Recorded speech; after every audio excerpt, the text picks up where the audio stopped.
Os signos do accidente aínda eran hoxe visibles no lugar do sinistro. Por causas polo de agora descoñecidas, o turismo, un Renault Megane de cor negra, colideu frontalmente contra un edificio de vivendas existente a carón da estrada C305, no lugar do Obre. No interior do vehículo viaxaban dúas persoas, unha muller de 41 anos e un mozo de 21. Ao parecer, sogra e xenro, os dous de nacionalidade dominicana. Faleceron prácticamente no acto. A todo lugar desprazouse un amplo dispositivo de emerxencias, xa que foi necesaria tamén a súa escarceración. A muller que viaxaba como acompañante xa falecera cando os bombeiros conseguiron retirala do coche, mentres que o condutor perdía a vida momentos despois. Si, nós recibimos unha chamada ao 112 ás 5:30 da mañá, máis ou menos da madrugada do sábado ao domingo, de que había un accidente con dous atrapados en Noia, no lugar de Obre.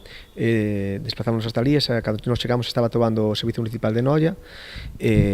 O traballo consistiu en rescatar as dúas persoas que estaban falecidas no accidente, en colaboración tanto co Servicio Municipal de Noia, co GES de Brión, ca Policía Local de Noia e coas ambulancias do 061.